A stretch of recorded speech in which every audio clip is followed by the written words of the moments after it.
કેમ છો બાળકો? પાઠ 11 એમાં સમૂહ 13ના રાસાયણિક ગુણધર્મો વિશે સમજીએ. તત્વો બોરોન, એલ્યુમિનિયમ, ગેલિયમ, ઇન્ડિયમ અને થેલિયમ. અહીંયા આપણને એના નમૂના આપ્યા છે. ફોટો કે બોરોન એ કાળા રંગનો સફેદ કાળા રંગનો ઘન પદાર્થ છે, સ્ફટિકમય ઘન પદાર્થ છે. એલ્યુમિનિયમથી આપણે પરિચિત છીએ. એના પછી ગેલિયમ એ નીચા ગલનબિંદુવાળી ચાંદી જેવી પ્રવાહી સહેલાઈથી પ્રવાહીકરણ પામતી ધાતુ છે. એવી જ રીતે ઇન્ડિયમ પણ ચાંદી જેવા, આમ તો ચારે ચાર એલ્યુમિનિયમ, ગેલિયમ, ઇન્ડિયમ અને થેલિયમ, આ ચારે ચાર ધાતુઓ સફેદ રંગની અને ચળકતી ધાતુઓ છે.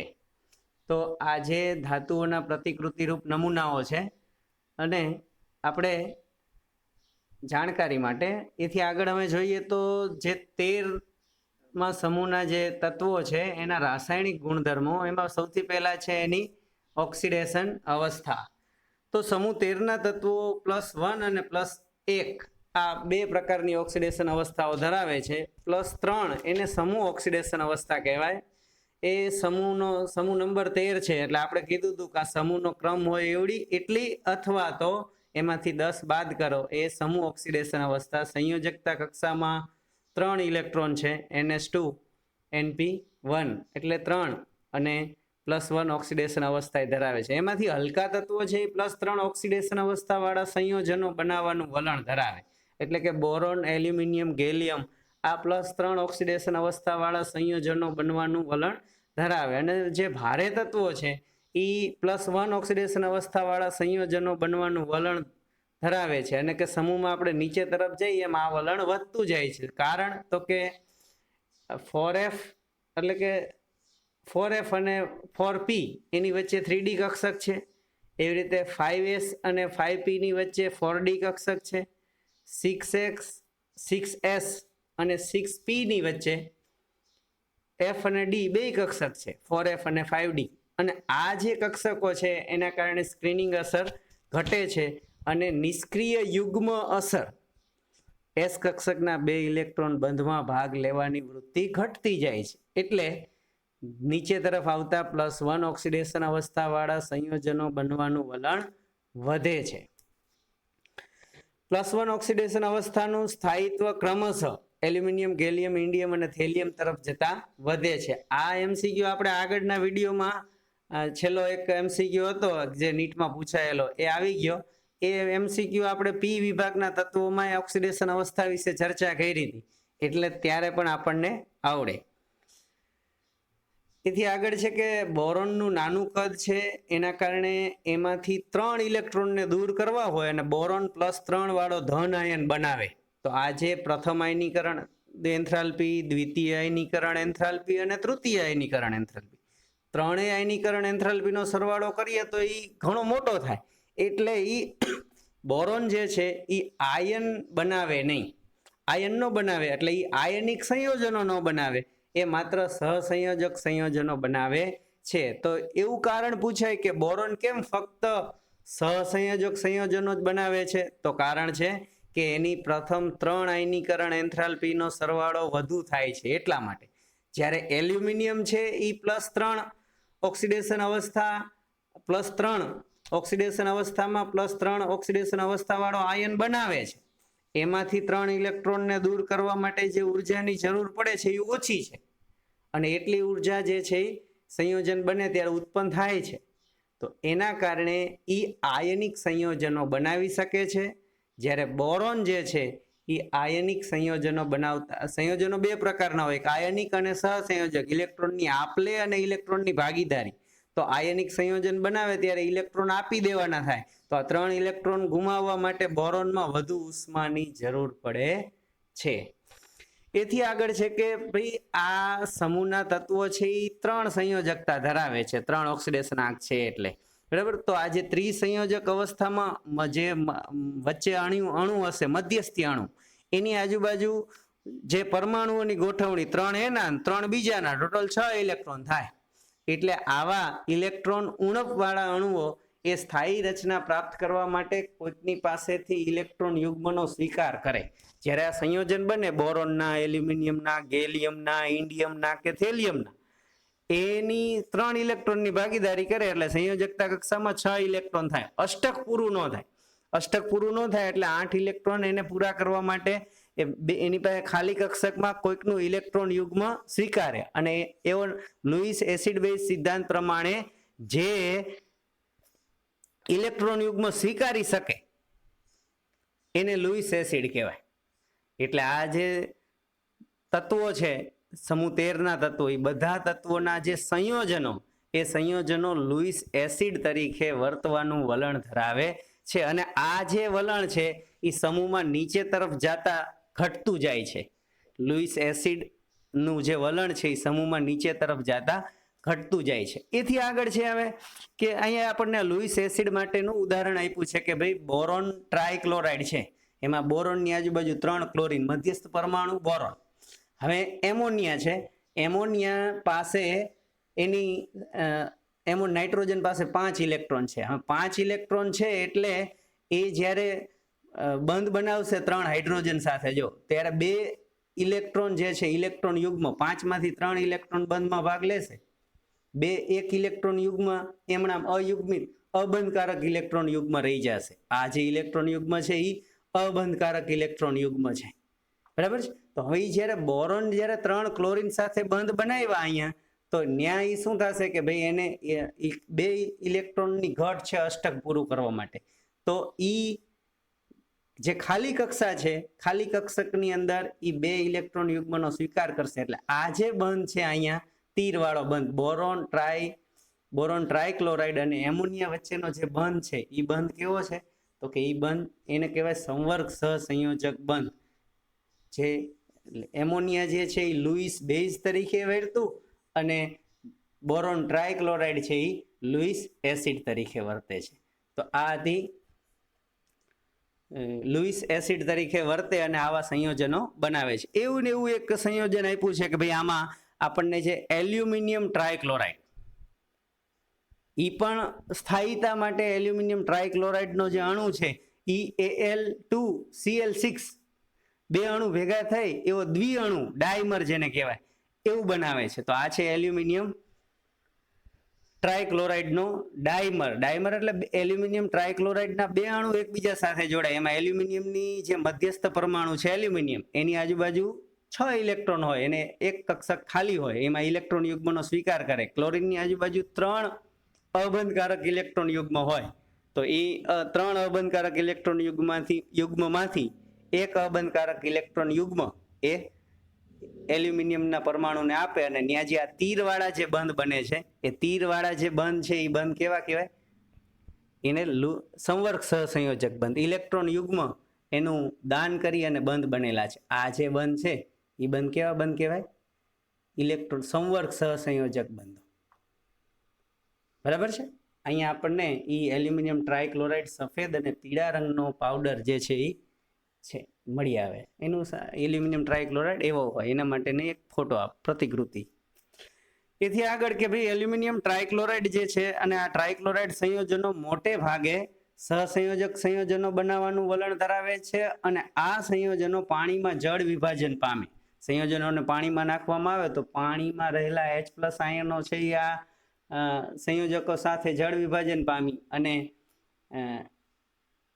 જે OH આયનો છે એ મધ્યસ્થ પરમાણુની આજુબાજુ ગોઠવાઈ જાય અને ટેટ્રાહાઇડ્રોક્સિલ નિપજ જેવા સંકીર્ણ સંયોજનો બનાવે છે, જળ વિભાજન પામે. એવી જ રીતે એલ્યુમિનિયમ ટ્રાયક્લોરાઇડ છે એ એસિડિક જલીય દ્રાવણમાં જો જળ વિભાજન પામે તો અષ્ટફલકીય સંકીર્ણ, એટલે કે એલ્યુમિનિયમ છે એ પાણીના 6 અણુ સાથે બંધ બનાવે. એમાં પણ ઇલેક્ટ્રોન યુગ્મનો સ્વીકાર કરે. H2O જે ઓક્સિજન છે, ઓક્સિજન પાસે અબંધકારક ઇલેક્ટ્રોન યુગ્મ છે એનો સ્વીકાર કરે એની ખાલી ડી કક્ષકમાં. એલ્યુમિનિયમ પાસે ખાલી ડી કક્ષક છે એટલે એલ્યુમિનિયમ આવી અષ્ટફલકીય સંયોજન બનાવી શકે છે, જ્યારે બોરોન છે એવું બનાવી શકતું નથી. એનું બંધારણ જોઈએ. એલ્યુમિનિયમ ની આજુબાજુ 6 H2O ના અણુ, જે OH2 છે ને એ પણ છે તો H2O જ, પણ એમાં O એટલા માટે દેખાડ્યો છે કે ભાઈ O જે છે એ ત્યાં બંધમાં ભાગ લે છે. O છે ઇલેક્ટ્રોન યુગ્મનો દાન કરે છે, એટલે અહીંયા લખ્યું છે OH2. ઠીક છે, તો આ જે સંયોજનો છે એ સંયોજનોને અષ્ટફલકીય રચના, અષ્ટફલકીય બંધારણ કેવું હોય, જો આ અષ્ટફલકીય બંધારણ એમાં 4 જે છે એ ચારે ખૂણે સમતલીય રીતે ગોઠવાયેલા હોય, એક ઉપર અને એક નીચે, એટલે એમાં 8 ત્રિકોણ બનાવે, ઉપર 4 ત્રિકોણ અને નીચે 4 ત્રિકોણ.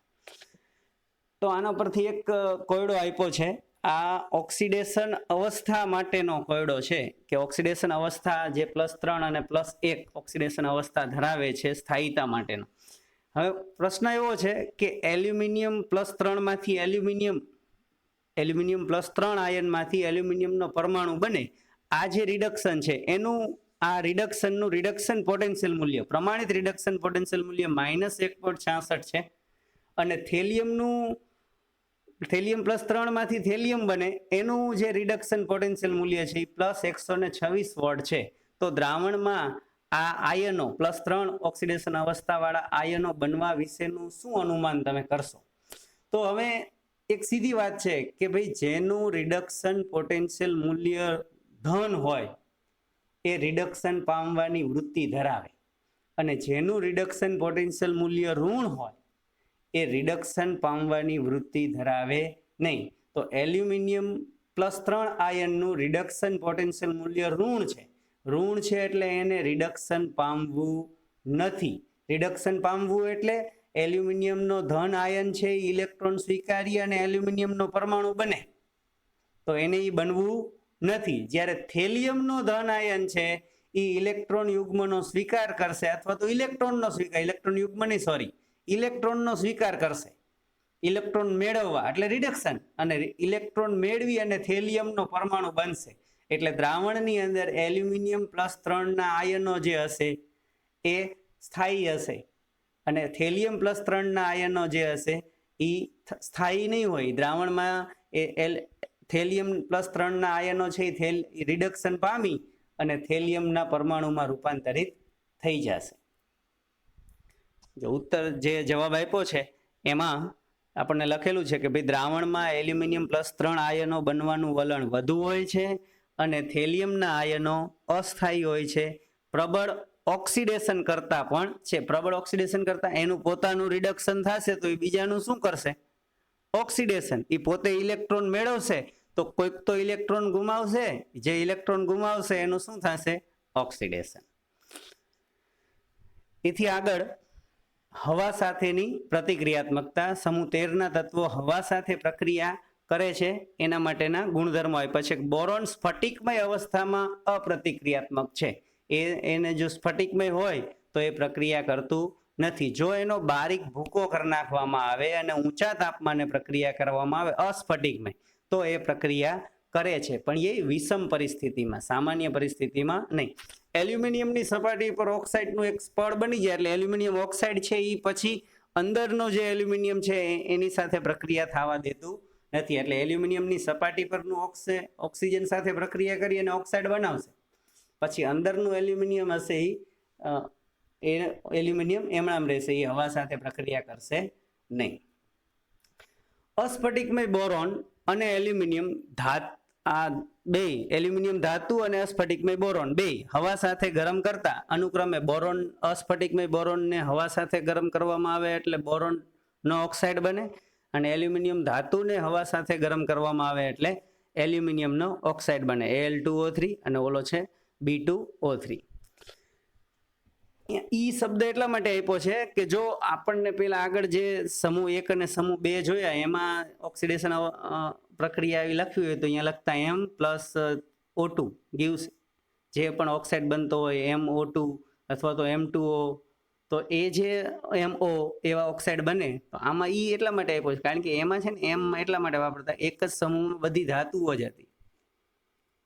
સમૂહ 1 માં બધી ધાતુઓ જ છે, સમૂહ 2 માં બધી ધાતુઓ છે, ધાતુ માટે એમ સંજ્ઞા વાપરી શકે. આની અંદર એક જ સમૂહમાં ધાતુ છે અને અધાતુ છે, એટલે એમ ના બદલે કઈ સંજ્ઞા વાપરી? ઈ એટલે એલિમેન્ટ, તત્વ. બોરોન, એલ્યુમિનિયમ, ગેલિયમ, ઇન્ડિયમ અને થેલિયમ એ બોરોન કે એલ્યુમિનિયમ બેમાંથી કોઈ પણ હોય તો એ કેવા ઓક્સાઇડ બનાવે? E2O3 પ્રકારના ઓક્સાઇડ બનાવે છે. એમ કે સમૂહ 13ના તત્વો કેવા ઓક્સાઇડ બનાવે? E2O3 પ્રકારના ઓક્સાઇડ બનાવે છે. ઊંચા તાપમાને નાઇટ્રોજન સાથે સંયોજાય અને જેવી રીતે ઓક્સાઇડ બનાવે છે એવી રીતે નાઇટ્રોજન સાથે સંયોજાઈને નાઇટ્રાઇડ પણ બનાવે છે. તો એમાં પણ E+N2 gives En પ્રકારના નાઇટ્રાઇડ બનાવે. ઓક્સાઇડ છે એ કેવા બનાવે? E2O3 પ્રકારના ઓક્સાઇડ. કારણ કે નાઇટ્રોજનની સંયોજકતા 3 અને આ જે સમૂહ 13ના તત્વોની સંયોજકતા 3 એટલે એ કેવા ઓક્સાઇડ બનાવે? En પ્રકારના ઓક્સાઇડ બનાવે તો E2O3 પ્રકારના અને નાઇટ્રાઇડ બનાવે તો En પ્રકારના નાઇટ્રાઇડ બનાવે છે. એ તત્વયોગ મિતિ દેખાડે છે. સમૂહમાં નીચે તરફ જતા ઓક્સાઇડના સ્વભાવ બદલાતા જાય છે. કારણ કે ગુણ બદલાતો જાય છે, અધાતુમાંથી ધાત્વીય ગુણ થતો જાય છે, એટલે ઓક્સાઇડના સ્વભાવ બદલાતા જશે. બોરોન ટ્રાયઓક્સાઇડ એ એસિડિક છે. B2O3 અધાતુનો ઓક્સાઇડ એસિડિક છે. તે બેઝિક ઓક્સાઇડ સાથે પ્રક્રિયા કરી અને ધાતુ બોરેટ બનાવે છે. આગળ જ્યારે આપણે આજે બોરેક્સના જે તત્વો છે એમાં ધાતુ બોરેટ સંયોજનો કેવા હોય એના વિશે આપણે સંયોજનો BO2 પ્રકારના જે સંયોજનો છે એને ધાતુ બોરેટ સંયોજનો કહેવાય. એ આપણે જે બોરેક્સની મણકા કસોટી આજે સમૂહ 13ના તત્વોના સંયોજનો વાળો જે વિડીયો છે એમાં એના વિશે જોશું. તો બોરોનનો ઓક્સાઇડ એસિડિક છે. પછી એલ્યુમિનિયમ અને ગેલિયમના ઓક્સાઇડ ઉભય ગુણધર્મી છે અને થેલિયમ અને ઇન્ડિયમ એ બેયના ઓક્સાઇડ છે એ બેઝિક છે. તો આ ઓક્સાઇડ ખાસ યાદ રાખવાના કે બોરોનનો ઓક્સાઇડ એસિડિક છે, એલ્યુમિનિયમ અને ગેલિયમનો ઓક્સાઇડ ઉભય ગુણધર્મી છે, ઇન્ડિયમ અને થેલિયમનો ઓક્સાઇડ બેઝિક છે. કારણ કે એ કેવા છે? ધાત્વીય ઓક્સાઇડ છે. ધાત્વીય ઓક્સાઇડ છે એ બેઝિક છે. આ એલ્યુમિનિયમ અને ગેલિયમના ઓક્સાઇડ જે છે એ ઉભય ગુણધર્મી છે. હવે આ જે ઉભય ગુણધર્મી ઓક્સાઇડ છે એવી ને એવી રીતે આલ્કલી અને એસિડ સાથે આ જે સમૂહના તત્વો છે એની પ્રતિક્રિયાત્મકતા. તો સૌથી પહેલા બોરોન મધ્યમસર તાપમાને એસિડ કે બેઝ સાથે પ્રક્રિયા કરતું નથી. એના ઉપર એસિડની કે બેઝની અસર થતી નથી. મધ્યમસર સામાન્યથી મધ્યમ તાપમાન સુધી નથી થતી. પછી બહુ જ ઊંચા તાપમાને ખૂબ જ સાંદ્ર એસિડ કે સાંદ્ર બેઝ લેવામાં આવે અને ઊંચા તાપમાને કોઈ ખાસ ઉદ્દીપકની પ્રક્રિયા કરવામાં આવે તો પ્રક્રિયા કરી શકાય. એલ્યુમિનિયમ ઉભય ગુણધર્મી લાક્ષણિકતાના કારણે એસિડ અને આલ્કલી બેઉ સાથે પ્રક્રિયા કરે છે. એસિડ અને આલ્કલીમાં ઓગળે છે અને ડાયહાઇડ્રોજન વાયુ આપે છે. તો એમાં સૌથી પહેલા છે કે એલ્યુમિનિયમ મંદ HCl ઓગળે છે અને ડાયહાઇડ્રોજન વાયુ મુક્ત કરે છે. એનું સમીકરણ છે aluminium plus HCl gives aluminium chloride બને અને એમાંથી હાઇડ્રોજન વાયુ મુક્ત થાય. સાંદ્ર નાઇટ્રિક એસિડ સાથે પ્રક્રિયા, આમ તો સાંદ્ર નાઇટ્રિક એસિડની અંદર જો એલ્યુમિનિયમનો ટુકડો નાખવામાં આવે તો ન ઓગળે. કારણ કે નાઇટ્રિક એસિડની અંદર એલ્યુમિનિયમનો ટુકડો નાખતાની સાથે જ સપાટી પરનું જે એલ્યુમિનિયમ છે એ નાઇટ્રિક એસિડ જે છે એમાં રહેલા ઓક્સિજન સાથે પ્રક્રિયા કરી અને ઓક્સાઇડ એલ્યુમિનિયમનો ઓક્સાઇડ બનાવી નાખશે. અને પછી આ જે એલ્યુમિનિયમનો ઓક્સાઇડ બની ગયો એ એના ઉપર રક્ષણાત્મક સ્તર બનાવી દેશે. એટલે પછી એ એલ્યુમિનિયમનો ટુકડો છે એ નાઇટ્રિક એસિડમાં ઓગળશે નહીં. મંદ હાઇડ્રોક્લોરિક એસિડ હોય ને એમાં નાખો ને એ મંદ હોય તો એમાં ઓગળી જાય, પણ નાઇટ્રિક એસિડ સાંદ્ર હોય તો એમાં ઓગળે નહીં. એવી જ રીતે આલ્કલી સાથે, જલીય આલ્કલી સાથે પ્રક્રિયા કરે અને એમાં પણ ડાયહાઇડ્રોજન વાયુ આપે છે, એમાંય ઓગળે છે. એનું સમીકરણ આપ્યું છે કે એલ્યુમિનિયમ NaOH સાથે પ્રક્રિયા કરી અને સોડિયમ ટેટ્રાહાઇડ્રોક્સી એલ્યુમિનેટ એવું સંયોજન બનાવે અને ડાયહાઇડ્રોજન વાયુ મુક્ત કરે છે. એથી આગળ છે હેલોજન સાથેની પ્રતિક્રિયાત્મકતા કે સમૂહ 13ના તત્વો હેલોજન સાથે કેવી રાસાયણિક પ્રક્રિયાઓ આપે છે. તો હેલોજન સાથે પ્રક્રિયા કરી અને અનુવર્તી ટ્રાય હેલાઇડ બનાવે છે. એમાં એક થેલિયમ છે, થેલિયમનો ટ્રાય આયોડાઇડ બનતો નથી. એનું કારણ છે કે ભાઈ જે થેલિયમનું કદ અને 3 આયોડાઇડ અણુઓ જે છે એ 3 આયોડાઇડ અણુઓનું કદ જે છે એ વધી જાય છે. અને એમાં એક વિકલ્પ આગળ આપણે આવશે કે ભાઈ જ્યારે એલ્યુમિનિયમ પહેલા આયોડિન અણુ સાથે બંધ બનાવશે ને ત્યારે એક ઉષ્મા મુક્ત કરશે. હવે એ ઉષ્મા એટલી હોવી જોઈએ, થેલિયમનો પરમાણુ જ્યારે પેલા આયોડિન સાથે બંધ બનાવે, બંધ બને ને ત્યારે ઉષ્મા મુક્ત થાય. તો એ જે મુક્ત થતી ઉષ્માનું મૂલ્ય કેટલું હોવું જોઈએ? તો કે જે ઓલા એસ કક્ષકના 2 ઇલેક્ટ્રોનને અયુગ્મિત કરવા માટે જેટલી ઉષ્મા આપવી પડે એટલું હોવું જોઈએ. અને આમાં એટલું મૂલ્ય નથી થતું, એટલે થેલિયમનો ટ્રાય આયોડાઇડ બનતો નથી. બાકી બધા તત્વોના ટ્રાય હેલાઇડ બને છે.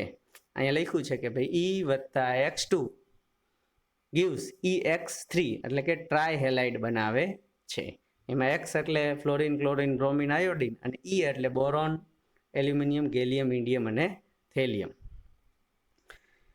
એથી આગળ છે કે કોયડો આપ્યો છે કે નિર્જળ એલ્યુમિનિયમ ક્લોરાઇડની બોટલની બાજુમાં સફેદ ધુમાડો જોવા મળે છે. કે એલ્યુમિનિયમ ક્લોરાઇડની નિર્જળ એલ્યુમિનિયમ ક્લોરાઇડની બોટલ હોય ને એને ખુલ્લી રાખવામાં આવે તો એમાં અંદરની બાજુ સફેદ ધુમાડો જોવા મળે.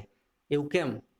તો કે એલ્યુમિનિયમ ક્લોરાઇડ છે, નિર્જળ એલ્યુમિનિયમ ક્લોરાઇડ એ પ્રબળ ભેજ શોષક છે.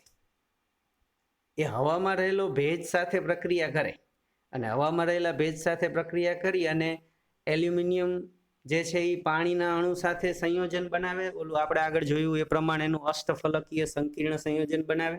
અને ક્લોરિન છે એ પાણીના H સાથે પ્રક્રિયા કરી અને HCl બનાવે. અને જે હાઇડ્રોક્લોરિક એસિડ છે એ સફેદ ધુમાડા સ્વરૂપે આપણને દેખાય છે.